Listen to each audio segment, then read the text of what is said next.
Good evening, everyone, and welcome to the Brian Crombie Radio Hour on Saga 960. So I've been doing a few shows on artificial intelligence and technology and technological change, and I interviewed a gentleman about a month ago, and he said, "You've got to interview Erin Kelly. She's brilliant. She's one of the most brilliant people I've ever met." And so I reached out, and she's agreed to join us today. So I want to introduce you to Erin Kelly. She is the president and CEO of Advanced Symbolics Inc., ASI for short, a company that uses artificial intelligence to track consumer behavior change. And ASI's patent AI is named Polly, is the world's only AI with that proven ability to predict human behavior with self-serve AI that needs no training or pre-training. A commercial first.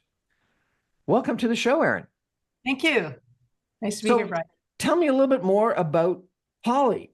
She can predict buying behavior and optimize campaign messaging. She's the AI of choice for leading consumer companies, including Disney, MasterCard, and Nissan, and her predictive abilities have been endorsed and presented by leading science bodies, including the IEEE, whatever that is, and the National Academy of Science. Tell me more, please. Yeah. The IEEE. So to do the main challenge with doing predictive behavior, well, it's a few things. You have to have volume, you have to have recency, you have to have a representative sample. So it's very tough, as you can imagine. You send out a survey monkey or a survey to people, getting people to respond is really hard, first of all. The second problem is the people who respond tend to be the same people over and over again, and they might not be a diverse crowd of people, right? So it might be all people over 65 who are responding to your survey, or all wealthy people, or what have you. So you have to get that diversity in order to do predictive algorithms, right? So Polly gets the audience for you. She gets it through social media, so and all the platforms, so TikTok, Reddit, Blue Sky, all of those. And she looks at the census data for the place that she's measuring, or for the audience that she's measuring. So maybe you only want to hear from doctors or politicians or what have you. She looks at the data that tells her how that audience looks in real life. And then she makes sure that she creates a representative sample so that it looks exactly like the original, but it's a smaller group. And that's how we do regular market research today. That's why people ask, what's your postal code? Because they match that to the census data and say, okay, we have to have the right mix of income and ethnicity and all of that. So, but Polly does it all for you automatically. And then she does all the statistical work to say, well, if 20% of the sample believes this, then 20% of the population believes this. And then she can break it down by demographics, and all of that for you takes less than a minute. So she's not actually asking any questions of people. She's not polling people.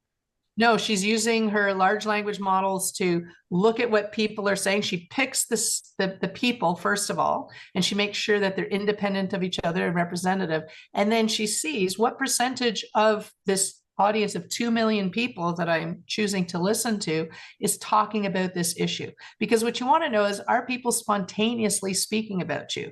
Because obviously, if I prompt you and I say, what do you think of climate change? You're going to say, oh, it's really important, because you want to be a good citizen, right? But when I look at your everyday behavior, are you talking about climate change? Are you saying, I'm buying an electric vehicle, I'm taking public transit? To what extent are you living what you say that you believe in? And that's the difference. Polly can look at what people say and what they actually do. Okay, so you use Disney as an example, or MasterCard, or Nissan. What would they be asking Polly? So for Disney, it was, well, how do people move around the park? So there were two ways of doing this. One was they give people devices and say, tell me what ride you're going on and all of that. And then there was Polly, where people self-report. And this was really interesting, because obviously you would think if you've got people right there and they're telling you what they're doing, you're going to get a more accurate representation. But we did a bake-off, and here was the interesting part. Polly was 10% of the cost of the journals, first of all. Secondly, when it came to what rides were they going on and in what order, Polly got the same result as the journals. When it came to another question they had was, we've got extra land. What should we build here? Should we build a restaurant or a boutique, like a gift shop? Here's what was interesting. In both cases, the gift shop came up a bit higher. However, again, Polly was able to actually do a deeper dive because you don't ask questions with Polly. So she does a deeper analysis. And what Polly noticed is that the people who said they preferred the restaurant were a certain demographic, people going to Disney who don't have kids. The people are having fun, in other words. And what they were saying is, enough of the hot dogs and the French fries. I want a salad and a martini. I want an adult meal, an adult experience. So we said, actually, if you do the restaurant, but you make it, more sophisticated, that would actually be better than the gift shop, which the journalists didn't catch. The third thing that they didn't even ask, that Polly noticed, is that people going to Disney and staying in a Disney hotel were only spending 40% of their time in the park. The rest of the time they were going to other parks. And that was an insight that again, they didn't even think to ask, that Polly was able to pull out. And what was the implication of that? The implication is that they had to there were parts of the park that I won't go into it, but there were some aspects of the park that needed more investment, let's just say, because they were going to parks that did those things better. So they were going to Universal Studio tours or somewhere else. That's fascinating. Yeah. So how did you get to launch Polly? Tell us a little bit about your background and why Polly is the current product. So I worked in agency and I've worked in marketing. I do have a background in computer science as well. And I've always been really, really interested in human behavior and how we measure it. When I was working— You're also a CPA. I thought you were just interested in numbers if you're a CPA. Well, I'm interested in numbers. So I did computer science first. And then when I went into business, I was like, oh, I really need to understand the economics and all of that. And so I went and I did a CPA as well and an MBA and all of that. So I love numbers, whether it's business numbers or statistics. I think in numbers, right? Okay. And so when I look at human behavior, there was a lot of gut feel and all of this. And even when the market research tools that we had, they hadn't been updated since the 1950s, right? It was still, I'm going to call people in different postal code areas, but look, we've got mobile phones now, we've got voice over IP. I mean, my dad lives in Prince Edward County, but he's got a 416 phone number because he just never changed it, right? But he doesn't live in Toronto. So it really needed updating. That was very clear to me. And the results we were getting were very poor. I mean, people won't admit that, but you're getting less than a 2% participation, and it's older people all the time, older white people. So with landlines. And people on mobile phones, they're not going to stop. If they don't recognize your number, they're not taking that call, right? And all the conversations now, the deep conversations are happening on social media. The problem is getting that. I thought people just post about cats doing parades or in dances and stuff like that. You're actually thinking that people post deep conversations on social media? Oh, absolutely. Now, not on Facebook. Like Facebook gets happy birthday and aren't my kids fabulous and all of that. Usually on Facebook, people say, so depending on what we want to measure, you might want to use Instagram or things like that if you're doing real estate or, see people buying houses. But if you want political stuff, you're more Reddit and Blue Sky and Threads. Used to be Twitter, but that's gone really down. We still use it, but you have to be on multiple platforms for sure. Really? And Thread has taken off? Yes, Threads and Blue Sky have taken off. Mastodon is now big enough that we can get a representative sample. That's what we always look for, is we wait till the platform you want to have a lot of people and you don't want to have a very biased platform, right? Like you can get enough right-wing people on those other platforms that you don't go to Truth Social, because then you're getting very skewed view. So you have to make sure that you can always get that unbiased representation. And that's really hard to do on social media because you don't have postal code data. You don't have that census data built in. These are random IDs for your social media. So that took years to develop, and the other tools don't have that. So you're a CPA, you're a computer science nerd. You're now working in market research and agency work. How'd you then morph into launching a AI-enabled market survey company?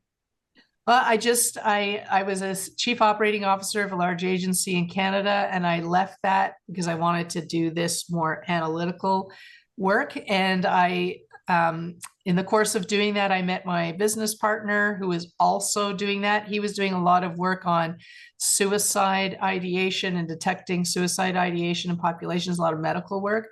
So we still do, like we do foodborne illness in Canada. Like when the salmonella outbreak came out in Canada, we identified it was salmonella and cantaloupes and how to get these these foods out of the population. So we're doing avian flu now and all of that. And you can't do that with anything other than an AI. Like they're not hiring Nick Nanos or Leger Marketing to find foodborne illness in Canada, right? Because they can't do it. And that's why we're getting the accolades from the National Academy of Sciences and the IEEE because of our scientific methodology that allows us to pinpoint disease. We tracked COVID, we track elections. We're very, very accurate in predicting elections. Like in the last election, we said the Liberals get, I think it was the 2019 election, the Liberals get 157 seats, they got 155. And we had a whole documentary made on that. We were the most accurate pollster in the country. Fascinating. And you're Canadian, operated out of Ottawa. Is that correct? That's right. And doing work, what, in Canada, internationally? Internationally, we're doing work in 42 different countries now. The bulk of it, though, is in the United States and Canada and Britain. But we do every language, by the way. So that's why we're able to work in every country. We do have global sample.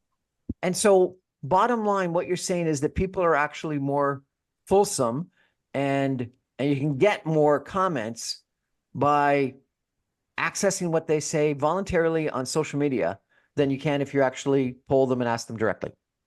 Yeah, and here's what we've really found, which is fascinating. We do what's called latent drivers as well. So for example, like let's say you're a quick service restaurant and you're looking at, we do a lot of work in food for whatever reason, and you're looking to see, should I bring in this healthy vegetarian burger?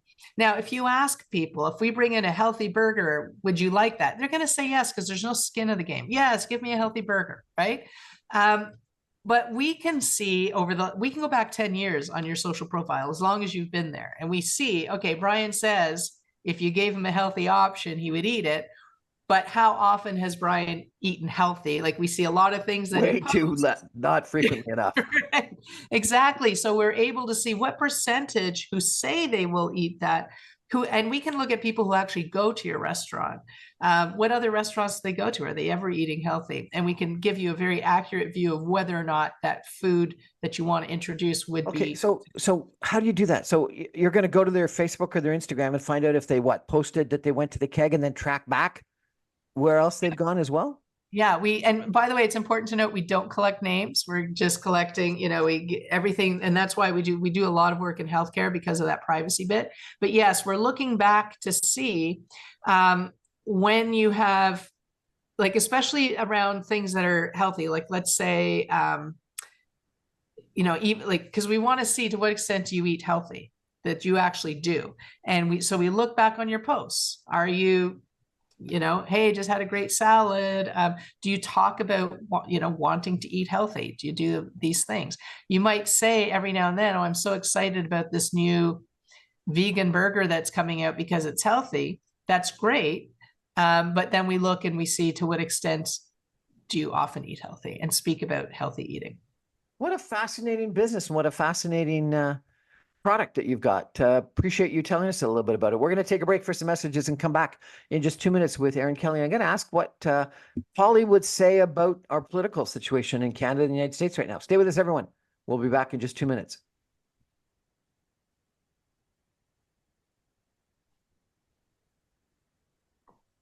Welcome back, everyone, to the Brian Crombie Radio Hour on Saga 960. Really interesting conversation tonight with Erin Kelly, who is the president and CEO of a company by the name of Advanced Symbolics Inc., ASI. It's a company that uses artificial intelligence to track consumer behavior change.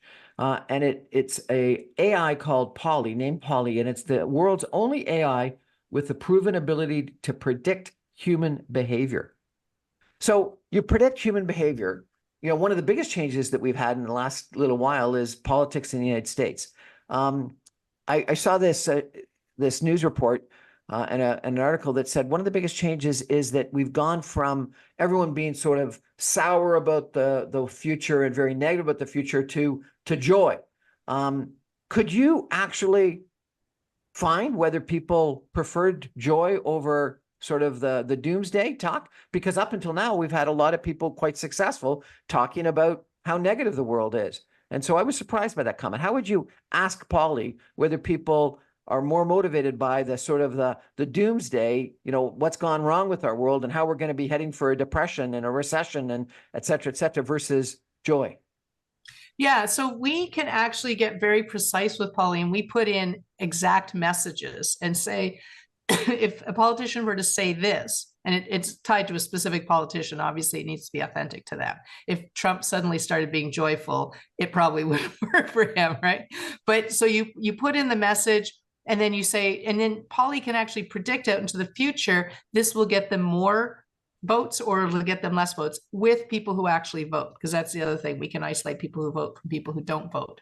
And we're doing that now. So it's very interesting. We've got a whole map of the United States. It's a heat map, and it shows us what should Kamala Harris talk about. She shouldn't talk about abortion. She should talk about fertility treatments. Okay. And that again is, well, there's a lot more people concerned that they won't be able to have a baby that they want to have than that, abortion is going to be limited to them, certainly among her demographic. So we can do that for every topic.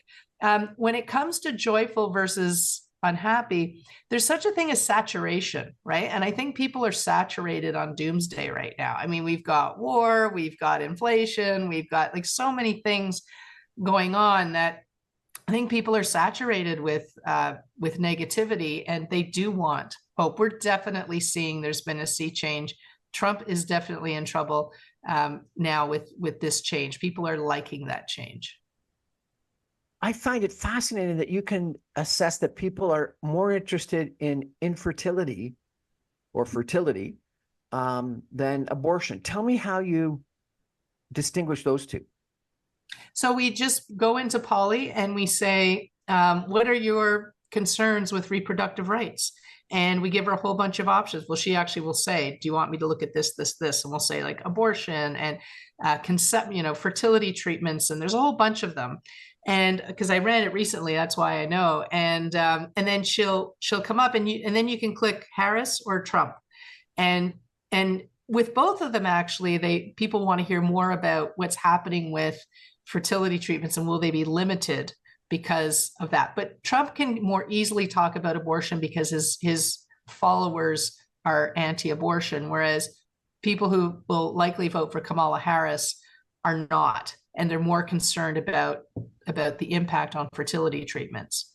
The abortion issue really is a far right thing, whereas the fertility treatments affect people in the middle. Even if you don't need fertility treatments, and there's about 1 in 6 people do, you might know somebody who does, and you feel for them, right? And that's where this abortion issue is really it's going to impact even people who are Trump supporters, because if you emphasize the fertility thing, even people who are anti-abortion might not be wanting to limit fertility treatments. Fascinating. And so you do a heat map of the United States, and you're saying that Trump is in trouble. How would you know that? Because we can see on the heat map when we put in things that hurt Trump, like we say Trump age, we'll see that there are a lot more conversations now of people saying he looks old than there were before. And we're measuring it week to week. So we see that those conversations are increasing. The Trump and Vance are weird is resonating. People think Vance is awkward and weird. And so that is resonating. We can measure that. So we can see the extent to which the messaging that the Harris campaign is putting out versus how Trump is trying to inoculate against it. How are those things working? And it's really working in her favor right now. And would you be doing this work just out of the fun of it, or are you working for the Democratic Party, or who are you doing this work for? We don't work for parties directly, but we have customers who use Polly, who license Polly, who we know are doing work for political parties. We ourselves are neutral. We don't have any customers directly from political parties. We're really focused on business and consumer and public health. And when you say license, so what do I have to call you up and ask you to ask a question, or do I get a website that I plug the question into? What is Polly, and how do I use it? Yeah, here's the great thing. It's completely self-serve. So you can go in, it's a website, you go in, you register.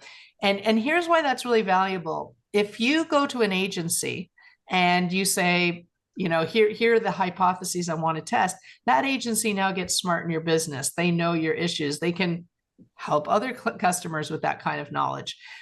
With Polly, it's all, we can't even see we don't know what our customers are asking unless they tell us. So you're going in and you're asking your own bespoke questions. And here's what's really important as well. I mean, you're the expert in your business.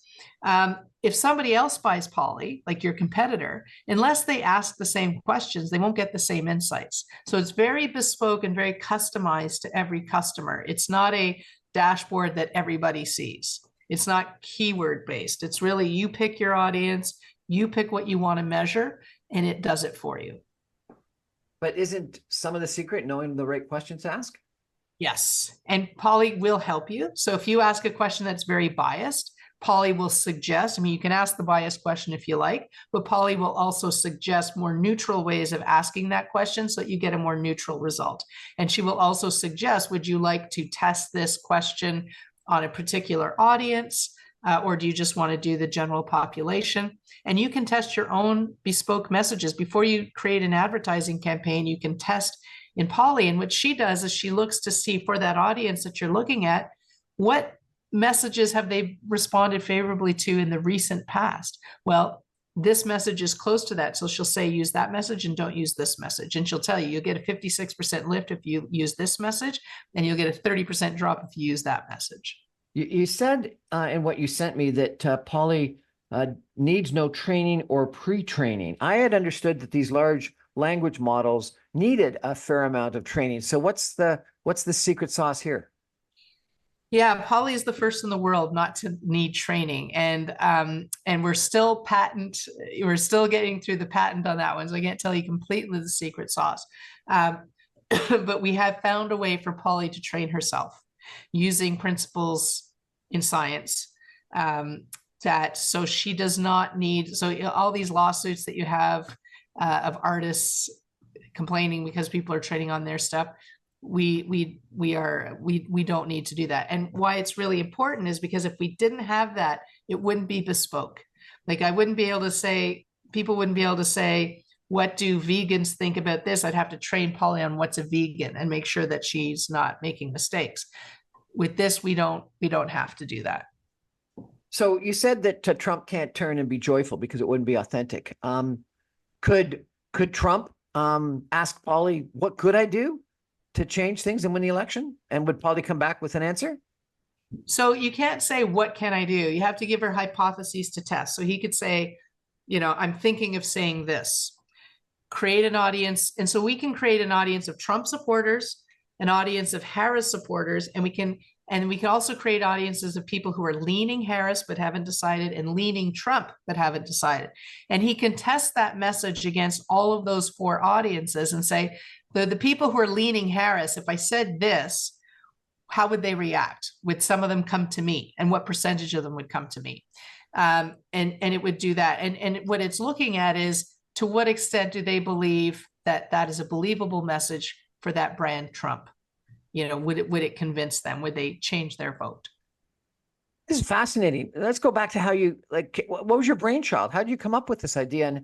And how did you, do the modeling, how did you create it? We borrow actually a lot from physics. So a lot of our staff are PhDs in physics, we do have PhDs in machine learning and all of that as well. But our researchers come from physics, and in physics, as you can imagine, you have to be, if you're, doing nuclear work or something like that, you have to be very, very precise, because the effect of not being precise can be very catastrophic. So they use very, very precise tools. And our thesis was, could we use those kinds of measurements? Because I think a lot of people who do market research, they come from psychology or sociology or whatever. We're coming at it from a pure science background, which is why you see the IEEE and the National Academy of Sciences loves our work, because we're taking principles from physics and applying it to what people say on social, and using those measurements combined with sociology and machine learning to really hone the precision of our work. Who's the IEEE? It's a science body like the National Academy of Sciences that does standards and what have you, and that's what's really important. Our methodology, you can, if you're a market researcher, you can join APOR or all of these market research associations. They basically bless your work, right? Oh, here are the number of people I called and all that. A higher standard is having peer review from academics, PhDs who tear down your methodology and look for holes in it. And they don't get paid. The association, you're paying them. The scientists don't get paid to review your work. It's a peer review. And so we, of course, we're members of associations as well, but we also take it up to that higher level. And you won't see market researchers doing that because they actually can't pass peer review. It's a very stringent process. This is absolutely fascinating. What do the typical agency, the pollsters think of you? Are they scared to death? Oh yeah. Nick Nanos has blocked me on on Twitter and even blocked my spouse. Like, it's hilarious. Yes, I mean, they're very threatened by it because they know AI is the future. It is the future of this industry. There's no question about that. We're going to take a break for some messages. What a fascinating discussion. I didn't know this existed at all. It sounds like it really is going to be the future of polling, of market research, of consumer research, of trying to figure out what we're all thinking. Is this fair, though, that you take what I voluntarily put on Facebook, Instagram, Twitter, Threads, etc.? Is it fair that you take that information and use it for your and corporate benefits? Yes, because you're putting it out there. I mean, nobody, and we don't take anything that's private. It's all public, all publicly available data. And people are putting it out there because they want their views to be heard. And to be honest, it's a great public service because, I mean, I mentioned the foodborne illness, finding disease, and we are managing to get healthcare in communities much faster than we otherwise would be able to. But people want their opinions to be heard. If you leave it to the Chamber of Commerce to inform politicians about what you want to have happen, your views might not be heard, right? And that's how politicians work today. They go through associations. They ask the Canadian Federation of Business. They ask so-and-so and so-and-so, what does your population want? They'll have town halls, but how many people, busy parents, have time to go to a town hall Thursday at 7, right? And I got to drive Johnny to hockey practice. I mean, people want to be heard, and Polly is that democratic voice that is saying, yeah, I know the lobby group told you this, but we've actually got 2 million Canadians who say differently. And we're suggesting to journalists, etc., because there's a lot of push polling that happens. There's a lot of market research that is, they're putting the thumb on it, right? To say what their client wants them to say. Polly, you can't put the thumb on her. You ask her, she goes out and measures it. You can ask a very biased question, absolutely, but you can also share it and give it to a journalist, and that the journalist will see the question that was asked. So it's a very independent pollster, if you will. You can verify if you get something that says, oh, everybody loves using Amex. I'm going to ask Polly, what's your favorite credit card, and see if I get that same result, right? So she's very independent and very unbiased. Unbelievable. Fascinating. We're going to take a break for some messages and be back in just 2 minutes with Erin Kelly talking about AI for market research and polling and Ask Polly. Stay with us, everyone. Back in 2.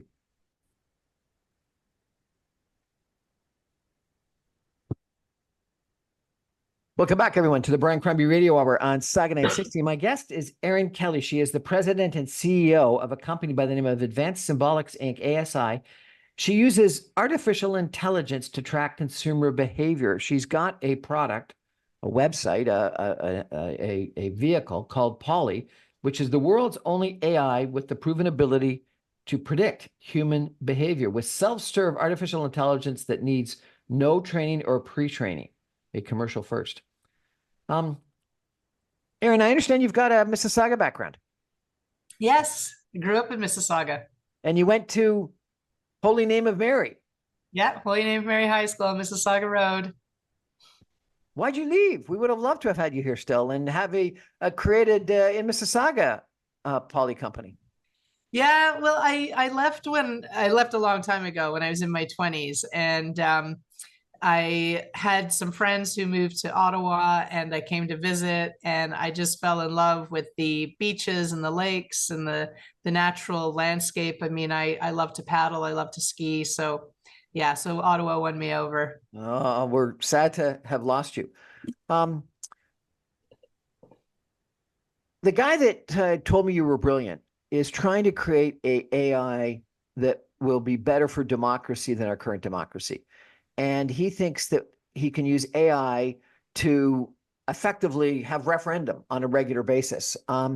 So the way that you're talking about Polly, could I ask Polly whether people believe in a carbon tax or not and get a better view than what we're currently having with, economists saying it's smart and then politicians on one side saying yes and the politicians on the other side saying no. If you actually wanted to have a referendum or a vote on something like carbon tax, could Polly do it? Absolutely, without question. She is representative of the population, and you will get a much more accurate view. We have done this so many times with issues. It was really interesting. We had an issue in Ottawa many years ago where they wanted to build a hospital on the across from the current. They wanted to build a heart institute across from the current hospital, and it was on sort of public land, park space, and they were getting all sorts of everybody's against it and all of this kind of stuff. And we were asked, and we ran it with Polly all across Ottawa, and no, there was very few people against it, actually. Like they thought it was like 60% were against it. They ended up, because we gave them the confidence, you can get up there and you can say, we're going to build it here. It was so funny. There was a protest organized after they made the announcement. 7 people showed up. This was when they thought like the city would be in revolt. 7 people. And the newspaper kept trying to keep it alive. It died within a week. Even the person who organized the protest, actually after a week said, we accept the decision. Okay, so it was the best place to put the hospital because of transit and all of that. And people accepted it. And we told them exactly how you had to phrase it. We told them who has to be there at the podium saying it, because the people that the population had faith in. But that's just it. When you're listening to town halls, you're getting activists coming to town halls. Regular people are not going there, but regular people are talking about the issue on social media. And so are the activists. And you get to see the proportion, of that opinion. So in the last municipal election in Mississauga, we had I think it was a 26% turnout. The last turnout in Ontario was, I think, 30% or something like that. And federally, it was maybe 40 or 45. I can't remember the exact numbers. But, turnout in elections is less than 50% and sometimes dramatically less than 50%. And way too often, as you say, it's the squeaky wheel that gets the attention and makes the noise. So what's fair? What's more democratic? Is Polly more democratic, or do you think people should have to go out to the ballot box and actively make a choice? Is the 20 to 30% that show up at the ballot box the people that we should be governing for, or is it for the 100%, including people that don't show up? That's a great question. Well, we have to be governing for the 100%. But the reality is we're not, right? I mean, even for the people who do show up, I mean, I think right now we're balloting for special interest groups who can get the vote out and who can speak on behalf of and all of that, right? But we do need to be, in an ideal world, representing everybody.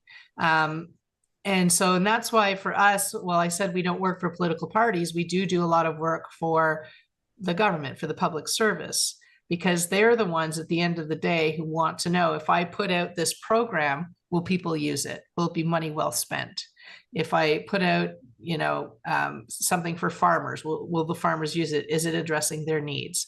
So we do a lot of that work. I mentioned the foodborne illness, but we do a lot of policy work to say, if I put out a program that subsidizes public transit for low-income people, how do I make sure they find out about it? Will they use it? Will it address their needs? Or is that not why they're not using public transit?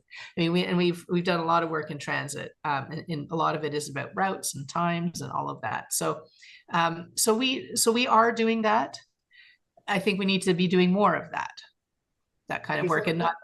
Let me give you another example. Maybe you can help me. Maybe you can't. I've done a couple of interviews on safe injection sites, and reduce reducing harm. And you've got two very different scientific points of view on the topic and two very different political views on the topic.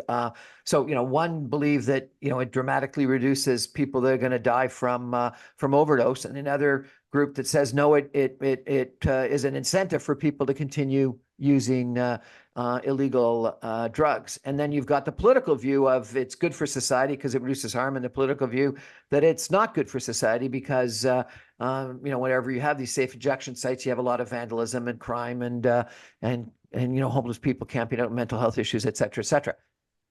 Is there a way to answer both the political question and the scientific question? Would you be able to ask Polly, do safe injection sites actually reduce deaths, reduce harm? And would you also be able to ask Polly the political question of what does the consumer, the population actually support? Yes. So here's what we would do. You would create an audience of people who use drugs and use safe injection sites. And you would look at them over a long period of time. And you would see before they started using the safe injection sites and after. And then you would ask Polly, and it really, what we need to know, the questions that you're asking, you have to be very precise about what it is you're trying to achieve. Are you trying to achieve lower crime among drug users? So does it lower the crime? You can actually measure that. Are you hoping that eventually they will get off the drugs if they use safe injection sites? That's a very different question from, will they not commit as much crime? Will there be, so you have to be very precise about those things. Now, I can tell you it might reduce crime, but for those individuals, it does not get them off the drugs. And so what is your goal ultimately? So you have to be very clear about that from public policy perspective. And then, yes, we can ask the general population. You can even, I would divide up, you can ask the general population, and then you can create audience of people. Do you know somebody who is addicted to drugs? Versus, do you not know somebody who's addicted to drugs, and get those different opinions. So, and that's where something like this is very helpful, because it allows you, there's no survey fatigue, and it allows you to look at it from many, many different perspectives, as opposed to just, is it good or is it bad? Fascinating. Sounds like Polly could run our country better than political parties could. That's, it's funny when people say AIs are going to take away truck driving jobs. They're not, by the way. AIs are going to do this. If there's anybody we're replacing, we're reinforcing the public service. But do you need to have a representative in every riding who supposedly represents hundreds of thousands of people, when Polly can actually tell you what the people in that riding believe and do it in a very unbiased way? Fascinating.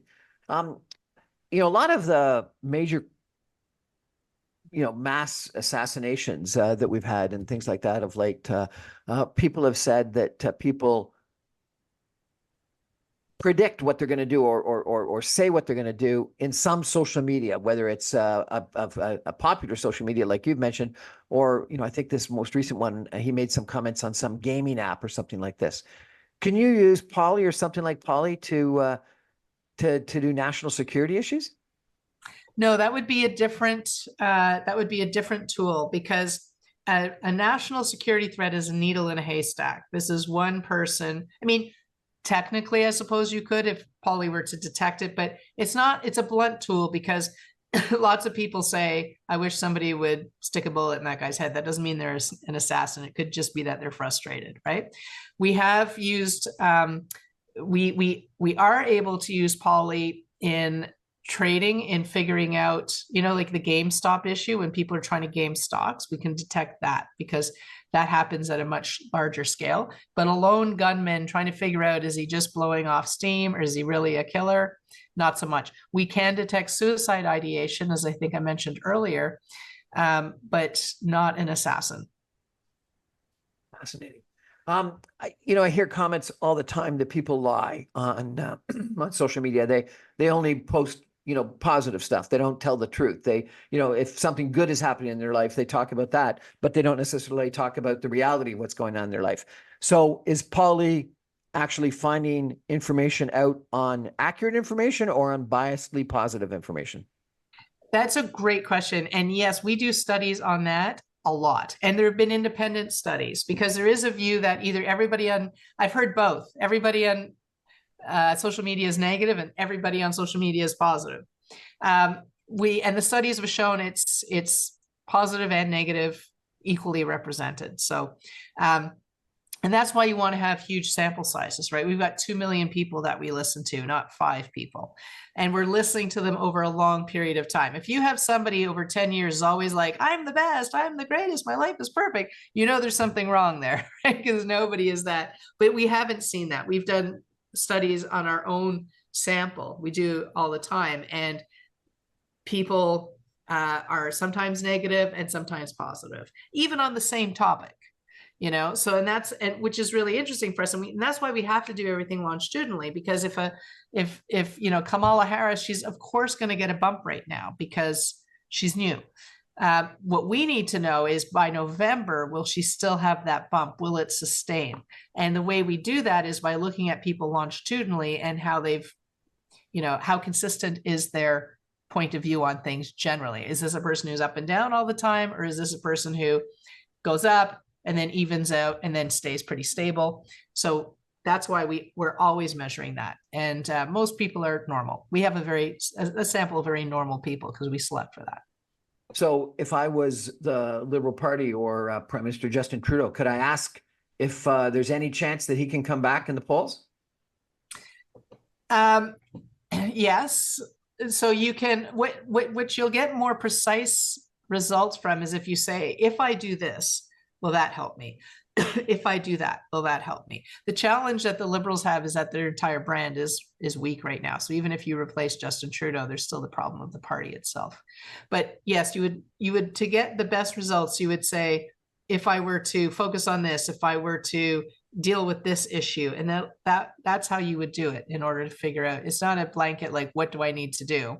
She's not like a genie. You need to give her ideas of what to do, and she'll tell you the extent to which that idea will be successful. Could I ask it? Would I be better off with Justin Trudeau, Mark Carney, or Chrystia Freeland? Absolutely. What would Polly say? Well, so again, so if it's just pure public opinion, it would be Mr. Carney. However, you can also ask Polly to look at Mr. Carney's past and whether or not that past would come to haunt him in an election, right? And so it's, again, you don't want to just say, would people vote for him? Theoretically, people are saying online that they would. But you have to, of course, know that once you get into a political campaign, things change, right? He'll be challenged on certain things. How well will he answer those things? And then, so you want to do that as well with Polly, and not just, will they vote for him, will they not? Is he just visiting, I guess, would be one of the questions. Yeah, there's a lot. And you'd want to look at all of his history in England and all of that as well. This is absolutely fascinating. Sorry, what were you going to say? Yeah, and how well he does thinking on his feet. Like, so we'd ask Polly, how well does he do when he's, you know, giving press conferences and all of that. Erin, this is fascinating. We're going to take a final break for some messages and be back with some concluding comments in just 2 minutes with Erin Kelly talking about Polly. Stay with us, everyone. Back in 2 minutes.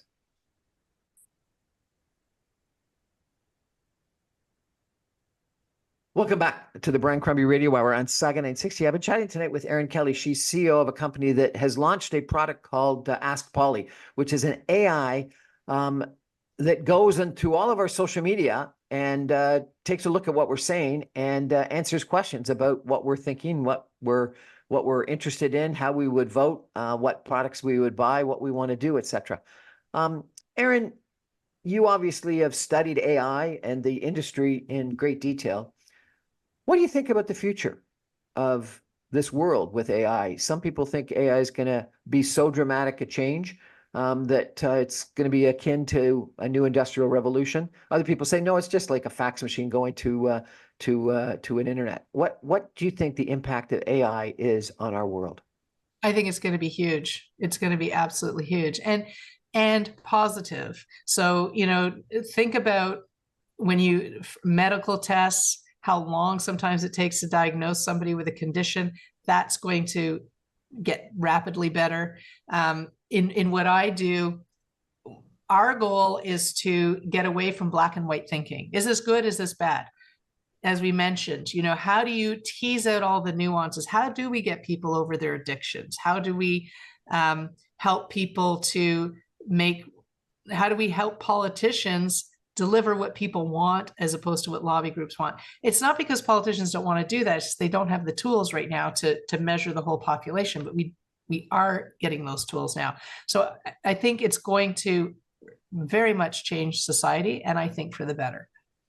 So if people want to be sort of up on this, I had one person say we should start using ChatGPT to get knowledgeable about it. What would you tell the average person that is worried about this technology being so influential? Should they sign up for Ask Polly? Should they just start choosing ChatGPT, or should they put a blanket over their heads and hope the world is okay when it's all over? I mean, for sure, use ChatGPT. That's not going to teach you too much, though, because it's a pretty basic tool. It's a Gen AI. A lot of people think generative AI is what all of AI is, but Google Maps is also AI, and it's not generative AI. It's an A-star AI, right? There's lots and lots of different types of AI.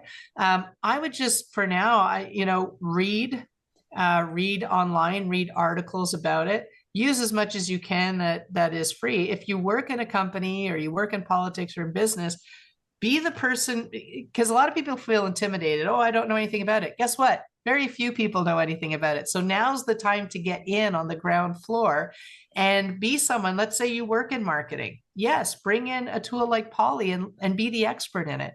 If you work in medicine, be the person who says, I want to interview all these vendors and see what they've got and see how this can make my business better. It is coming. So there's no chance of, I'm just going to bury my head in the sand and hope it never happens. It's definitely coming. So be the lead person in your organization, and don't worry about not knowing enough, because you'll learn. The vendors will teach you. You'll learn as you do it.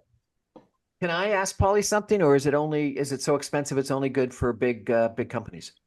No, you can ask Polly something. It takes about a minute, though, and I don't know if we have that time because it has to churn through and do all the statistics. But yeah, anybody can ask Polly something. So I can just go on the website and put Ask Polly in, and what does it cost me to ask Polly something? Oh, well, to subscribe, it's you'd have to subscribe, right? So we don't have a free version yet. We're looking at bringing in a version where you can ask a few questions, but we don't have that at the moment. And how much is a subscription? It's $1,500 a month, and you can turn it off and on. So you're not obligated to sign up for a year or anything like that. So it's something that people got to invest in it to use it. Yeah, it's a business. So it's usually a business subscription. Let me know when you want to come out with the personal beta version. I'm going to be the first person to make use of it. All right. Okay. Perfect. Erin, Kelly, this has been a fascinating conversation. Thank you so much for joining us. Thank you. And I really do think that I was at a Harvard Business School seminar last October on AI, and it was interesting because we were talking to a whole bunch of people that were reasonably smart people that graduated from Harvard Business School, and the professor's comment was, "This is coming. Start becoming aware of it, making use of it, become knowledgeable of your robot, your ChatGPT or whatever AI you're using, because if you're not, you could miss out on one of the most massive technological changes in history." So I agree with Erin that all of us should be more aware and not scared, but making use of and seeing how it could improve our businesses. Erin, Kelly, thank you so much for joining. Thank you all for joining. I remind you, I'm on every Monday through Friday at 6 p.m. on very old AM technology, but I do take all the podcasts and video casts and put them on social media as soon as the radio show goes to air. Good night, everybody. Thanks, Erin.